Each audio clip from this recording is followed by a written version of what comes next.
Olá, eu sou Ana Costa e toda semana eu tenho encontro aqui com você para incentivar e para encorajar homens e mulheres a ser pessoas muito melhores a cada novo dia que Papai do Céu nos concede. E também continuar construindo o meu legado e cumprir a minha missão, que é ir além das aparências. Não levar só beleza, mas levar leveza para a alma das pessoas. Gente, semana passada eu falei sobre perdoar e pedir perdão. É um processo que a gente tem que ir trabalhando dentro da gente, né? Quando você sente que você fez algo que machucou, que doeu em alguém, você ter a sensibilidade de perceber isso, que não foi bacana, e ter a inteligência, e ter assim a iniciativa nobre de pedir desculpas, de pedir perdão. Se a pessoa vai te perdoar, aí já não é mais com você, você já fez a sua parte, não é? Você foi e pediu perdão. Agora, abusar da bondade do outro, aí também não é bacana, né, gente? Porque tem pessoas que falam assim, ai, deixa, eu faço sempre assim, a pessoa sempre me perdoa, não é? Ela tá sempre me perdoando, eu tô sempre aprontando, aí também não é por aí, né, gente? Vamos usar de bom senso, né? Outra situação, assim, que eu gostaria de colocar, que é muito interessante, as pessoas às vezes se aborrecem, muitas vezes porque não impõem limites, porque essa coisa de cada um não respeitar o seu metro quadrado, isso interfere muito na relação no dia a dia, no convívio social, profissional, familiar, né, gente? Essa coisa chamada respeito, essa palavrinha mágica chamada respeito, ela é fundamental no nosso convívio, no nosso dia a dia, porque isso faz uma diferença danada. Isso, na verdade, vai evitar muitos aborrecimentos, na verdade? E aí você não precisa ficar toda hora pedindo desculpa e nem perdoando as pessoas. Agora, existem casos bem específicos e bem sérios que eu gostaria de citar aqui. Então vejamos, quando uma filha casa com uma pessoa que os pais não gostariam, e aí fica aquela indigestão, não é? No relacionamento. Muitas vezes os pais têm razão, tá? Porque eu nunca vi coisa assim tão certa quando os nossos pais nos alertam de alguma situação adversa. Mas enfim, aí a filha casou com aquele genro, deu aquele genro para a família que a família não queria. Gente, é preciso respeitar a escolha, sabe? Porque, como eu já falei aqui no canal, filho não é uma extensão nossa. Mesmo sabendo que eles vão quebrar a cara lá na frente, que fez uma péssima escolha, a gente tem que deixar. A gente orienta, abre o olho, diz que não tá bacana, que não é legal, que vai sofrer, mas não tem jeito, a pessoa quer, então deixa viver a experiência, assim amadurece, não é? Mas uma vez que casou, vamos entender que precisamos fazer a política do bom relacionamento, não é? Porque se você fica ali o tempo todo cutucando onça com vara curta, se você fica criando ali uma implicância diária, só vai dificultar a relação, não é? A mesma coisa quando o filho faz uma escolha. Eu falo a mesma coisa. Gente, quem vai conviver todo dia, vai constituir aquela família, vai ter filhos, é o filho, não é? E às vezes a nora também não é tão ruim assim. E aí a sogra não concorda, principalmente no caso de sogra, porque sogra, mãe pensa assim, meu filho casou eu perdi o meu filho. E se nós começarmos a pensar diferente? Meu filho casou, eu ganhei uma filha. E ter essa relação assim mais saudável possível, respeitando o metro quadrado do casal, para que não haja problemas, não é? Eu tenho nora, na verdade, eu ganhei uma filha, não é? Eu tenho uma nora espetacular.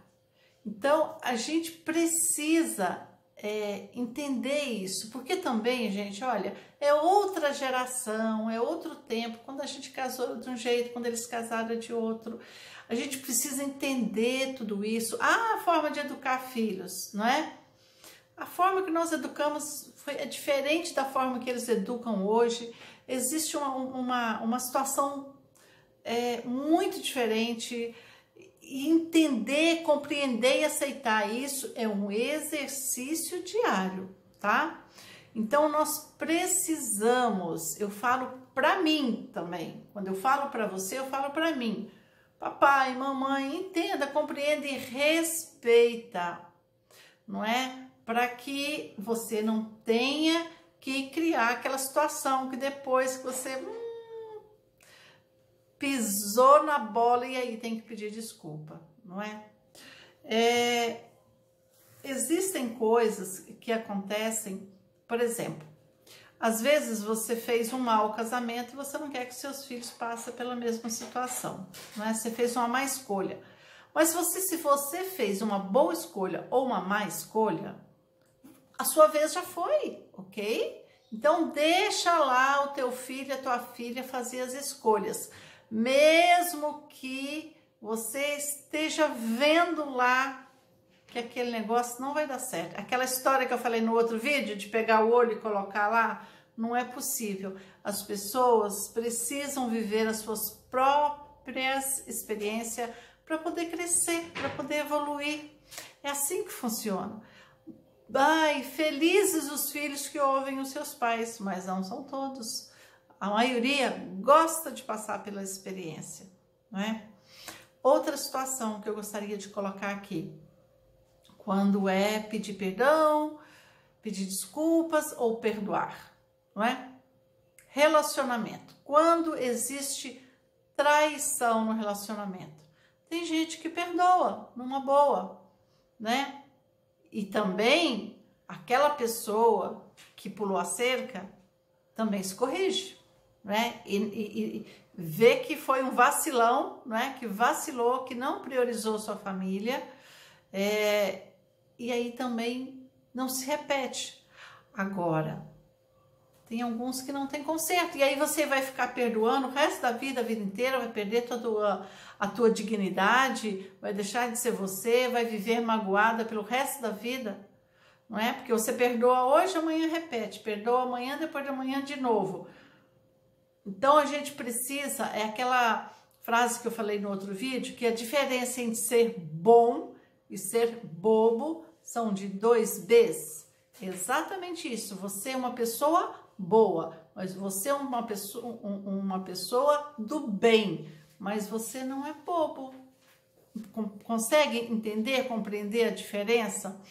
Então, eu gostaria de estar colocando aqui para vocês refletirem essas situações que existe na hora de pedir perdão ou de perdoar. Por exemplo, vizinho. Você tem aquele vizinho fofoqueiro que fica falando coisas que pensa que viu, que imaginou lá da cabeça dela ou dele, e aí criou uma confusão danada na tua família por causa da danada da fofoca. Então, essas situações são situações muito complicadas, sabe? Outra situação que eu vou colocar, quando a mãe de um coleguinha tratou mal o seu filho. Gente, não dá. Essas coisas, por exemplo, me maltrate, mas não maltrate meu filho, não, que eu fico bem, assim, eu viro uma leoa, viro uma onça, não é? E eu creio que essa frase virar uma onça, muita gente vai se identificar com ela, porque a gente não quer. Nós podemos chamar a atenção dos nossos filhos, corrigir os nossos filhos, mas nós não queremos que ninguém corrija, porque isso dói na gente. Filho é um pedacinho nosso, não é? Então, são situações que a gente vai vivenciando no nossos dia a dia, situações corriqueiras que vai causando esse mal todo, essa amargura toda na nossa vida. O fato é que às vezes numa discussão, sem muita lógica, alguém que bebeu demais, falou um monte de besteira, e aí você fala, poxa vida, né? E aí todo mundo se magoa, mas aí como que você vai levar a sério o que uma pessoa que está alcoolizada fala, não é? Dizem que tem muita gente que bebe para falar aquilo que não tem coragem de falar quando tá são. Mas isso aí já é uma outra história, eu não sei. Não sei, mas dizem que sim. Então, gente, eu gostaria que vocês refletissem nessas situações que eu coloquei aqui hoje, porque é isso. São essas situações e muitas outras que agora eu não estou me lembrando, que vai criando esse rancor, essa mágoa, essa dor, e a gente não consegue administrar isso e vai segurando isso dentro da gente, e isso vai fazendo um mal terrível. Às vezes causa uma tristeza enorme, causa depressão, e para sair de uma depressão não é fácil. Então, veja bem, o interessante alguma coisa aborreceu, alguma coisa entristeceu, fala logo, bota os pingos nos is, né? E começa uma vida nova, uma relação nova, porque de repente você fala, eu perdoo, mas eu não confio mais, eu quero continuar a minha vida. Ok, toca a sua vida, né? Semana que vem eu vou falar um pouquinho mais sobre isso. E aí venho falar sobre o autocuidado e sobre o auto-perdão, tá? Então, falar sobre pedir perdão e perdoar, parte 3. Fica para a semana que vem. Espero ter dado a minha contribuição essa semana. Um beijo grande, um beijo na alma. Saúde! Hashtag isso vai passar. Tudo passa, gente. E nós vamos sair muito mais fortalecidos de tudo isso. Um beijo grande, um beijo na alma. Até lá. Tchau, tchau.